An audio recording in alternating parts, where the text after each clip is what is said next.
Oi, meu povo. Nesses últimos tempos, vocês também descobriram algumas diferenças de posicionamento e até de valores entre pessoas que vocês gostam e vocês diante dessa polarização que a gente está vivendo? Nesse vídeo eu vou refletir junto com vocês sobre como lidar com as suas relações em tempos de polarização. Se você ficar comigo até o final, você vai entender um pouco melhor o contexto desse rolê e o que você precisa fazer para lidar com essa situação toda de uma forma um pouco menos angustiante. Eu sou o Álvaro Diogo e esse é o canal Tá Tudo Certo.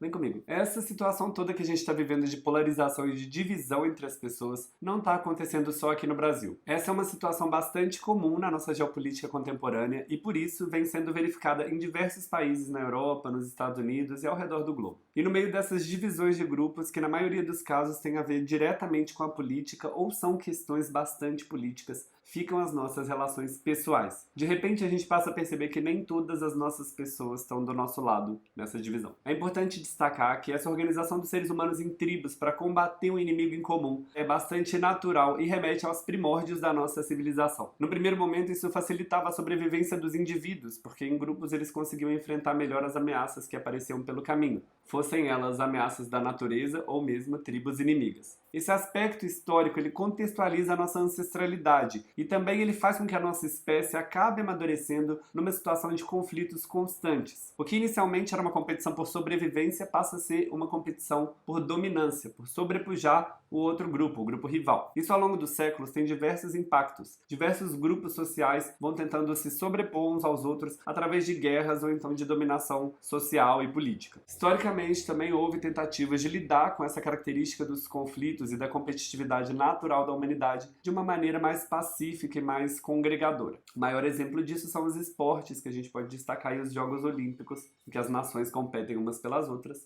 mas no fim tá todo mundo ali celebrando o esporte, o amor ao esporte. Corta para a atualidade. O que a gente está vivendo hoje é um lado muito sombrio e obscuro desse aspecto da nossa espécie de se reunir entre grupos para se reconhecer entre os seus pares. Os movimentos políticos que estão acontecendo ao redor do globo e também aqui no Brasil, muito ao contrário de celebrar as diferenças entre as pessoas, eles estão criando um sistema em que essas diferenças de valores são utilizadas para jogar as pessoas umas contra as outras num jogo perverso que acaba tornando a sociedade toda um grande maniqueísmo, e que tem um lado do bem e um lado do mal, e assim você pode jogar com esses dois lados e estabelecer a luta política. O mundo dessa forma vai ficando cada vez mais preto e branco e perdendo as sutilezas, as nuances, os pontos de contato entre um grupo e o outro, porque se esses grupos estiverem isolados, fica mais fácil qualquer tipo de manipulação política acontecer, uma vez que você coloca as pessoas umas contra as outras e você transforma diferenças em rupturas, em inimizades. Se o meu lado é o certo da história, o seu lado é o errado e não tem diálogo possível, não tem conversa. A gente está de lados diferentes dessa trincheira e a guerra vai começar. Se vocês conseguirem voltar um pouquinho no tempo, eu tenho certeza que vocês vão pensar em pessoas que hoje estão de lados opostos ao lado que você está e que já foram pessoas muito importantes para você, pessoas que eram suas amigas ou mesmo familiares e que você, de repente, passou a ver essa pessoa com outros olhos. Isso deixa claro que apesar das diferenças de valores que hoje estão bem escancaradas, existe um ponto de contato, existe uma área cinza que coloca você e essa outra pessoa em diálogo, mesmo que hoje seja muito difícil de você perceber isso. E tem dois elementos que fazem com que a gente vá cada vez mais parando de perceber essa área cinza e se colocando nos extremos dessa polarização. O primeiro elemento são as tecnologias. Os algoritmos de todas as redes sociais, eles dão para você aquilo que eles acham que você quer escutar. Se você faz uma pesquisa no Google sobre um tema e uma outra pessoa que pensa diferente de você pesquisa o mesmo tema, os resultados que vocês vão ver são completamente diferentes, cada resultado alinhado com aquilo que vocês já acreditam. Isso vai fechando a fronteira dos diálogos porque você acaba ficando viciado no seu próprio ponto de vista, consumindo somente coisas que validam aquilo que você acredita, sem questionamento, sem confronto, sem olhar o outro ponto de vista. E no fim do dia a gente simplesmente gosta de ter razão, então é bem cômodo olhar para o nosso ponto de vista e enxergar ele como perfeito, indefectível e o outro lado como o grande vilão da história e fim. O segundo elemento que distancia cada vez mais as pessoas e faz com que a gente pare de enxergar esses pontos de contato é a nossa necessidade de pertencimento. Diante disso tudo que a gente conversou, os grupos de lados opostos têm cada vez menos tolerância para dialogar ou para sequer ouvir o que o outro lado tem a dizer ou pensar. Então, baseado no grupo em que você se encontra, já existe um posicionamento esperado para absolutamente todas as questões e você já sabe perfeitamente como é que você deve se comportar, o que você deve pensar, quais são os questionamentos que você deve fazer, quem você pode ouvir, quem é a opinião que você pode confiar e quem é a opinião que você não pode, enfim. Existe uma cartilha de comportamento esperado dentro de cada grupo e desafiar essa cartilha pode colocar em risco o seu pertencimento. Você pode acabar sendo rejeitado pelo grupo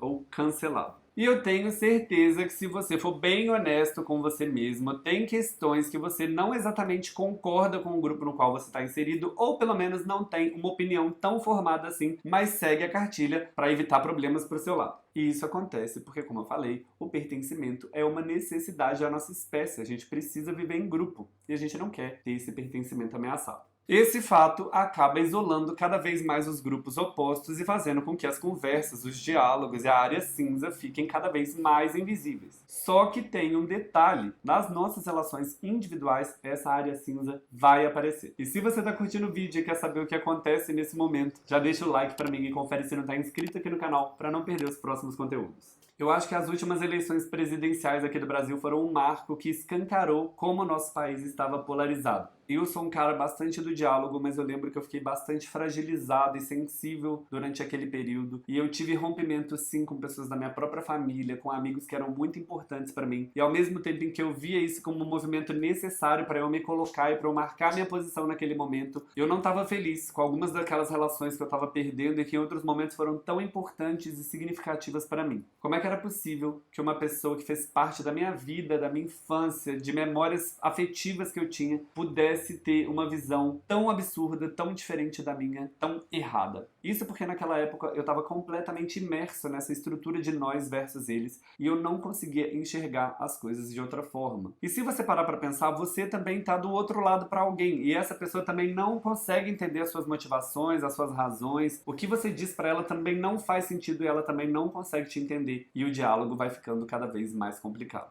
A gente parou de enxergar as diferenças de posicionamento que a gente tem com outras pessoas como diferenças que poderiam nos fazer crescer, abrir o nosso horizonte, pensar por outras perspectivas e passou a enxergar todas as pessoas, sem distinção, como nossas inimigas morais. Só que em vários momentos a gente acaba se sentindo incomodado e até um pouco hipócrita quando a gente tolera determinadas atitudes e comportamentos se eles estiverem dentro do nosso grupo, mas se eles estiverem no outro grupo, a gente abomina e rejeita com a máxima força. Quando a gente desumaniza o outro lado, dizendo que a gente tem nojo, que a pessoa é um lixo, é podre, enfim, todos esses adjetivos que eu tenho certeza que você tem 1 milhão na sua cabeça aí pra ilustrar o que eu tô falando, a gente torna mais fácil atacar o grupo. Essas foram as estratégias usadas pelos grandes genocidas, por exemplo, da humanidade. Hitler costumava chamar os judeus de porcos, porque os seres humanos, eles não têm a capacidade natural de ferir uns aos outros. Mas se você passa a enxergar o outro lado como um lado que não merece dignidade, respeito, uma subespécie, aí você passa a ter coragem de fazer coisas que sem esse comportamento você não conseguiria fazer. E ninguém de nenhum dos lados que tiver a sua humanidade ou a sua dignidade desrespeitada vai conseguir parar para dialogar ou para escutar o que a outra pessoa tem a dizer. Você fecha portas imediatamente. Então, para lidar um pouco melhor com as suas relações nesses tempos de polarização, é preciso que você procure entender de onde as pessoas vieram, quais são as motivações das pessoas, por que ela pensa como pensa, enfim, que você esteja aberto a escutar mais e julgar um pouco menos. Ninguém vai ser ouvido se não abrir a própria escuta. Então, até em termos de convencimento, você perde completamente as suas chances se você não se abre para a escuta do outro. E se a gente está falando de disputas democráticas, por exemplo, não existe nenhuma alternativa a não ser o convencimento. Duas pessoas que têm posicionamentos diferentes sobre um determinado assunto podem estar certas ao mesmo tempo, cada uma olhando pela sua perspectiva, pela sua ótica. Por isso é tão importante que a gente tente olhar pelo olhar do outro também. Não é muito difícil de você perceber que ninguém pensa que está do lado do mal. Todo mundo pensa que o seu lado está correto. Então, para construir qualquer tipo de ponte, é muito importante que você ache um terreno comum com a outra pessoa. E isso fica muito mais fácil de ser feito nas suas relações individuais, aquelas relações em que você conhece a pessoa muito além do lado político político que ela se coloca ali, ou do lado, enfim, dessa polarização toda que ela está. A pessoa pode estar do lado oposto ao seu e pode ser um excelente pai, um excelente marido, esposa, pode ter ajudado você no momento de necessidade, ficado com você no hospital quando você esteve internado, pode ser uma pessoa generosa que lute por causas que você também acredita. Esse é o terreno cinza. A partir do reconhecimento desses pontos em comum é que podem surgir conversas difíceis, mas que te façam entender um pouco da perspectiva do grupo que está do outro lado. Desde que você escute o outro com curiosidade ao invés de julgamento e que você não esteja ali preparadíssimo para convencer o outro da sua verdade, porque senão ele provavelmente vai fazer a mesma coisa e vocês não vão sair do lugar. Demonstrar interesse no que a outra pessoa pensa e em por que ela pensa assim, ao invés de sair chamando ela de burra ou de imbecil, vai facilitar que você tenha uma perspectiva mais ampliada da realidade que a gente está vivendo. Se você quiser fazer um exercício, é só você pensar em como você agiria se uma pessoa que está do outro lado se comportasse exatamente dessa forma com você, com interesse, atenção, sem julgamento e sem subjugar você. Mas antes de encerrar, eu preciso fazer uma ressalva. Existem sim valores que para mim são inegociáveis. Existem espaços em que o diálogo não cabe. Não dá para estabelecer uma conversa com quem defende tortura, com quem defende autoritarismo, com quem nega a ciência, com quem desafia os direitos humanos. Mas assim como eu não concordo irrestritamente com tudo o que o meu lado defende e acredita, eu tenho motivos para acreditar que nem todo mundo que está do outro lado defende as coisas mais abomináveis que eu vejo por lá. E aí, você perdeu alguma relação que era importante para você por conta dessa polarização? Comenta aqui embaixo como foi essa situação para você. Se você gostou desse vídeo e acha que essa mensagem tem que chegar para mais pessoas, não esquece de compartilhar com seus amigos. Eu vou deixar aqui uma playlist que eu fiz aqui no canal com vídeos sobre conexões e relações entre as pessoas. Acho que você pode gostar. Eu espero que o papo tenha chegado bem. E não se preocupe,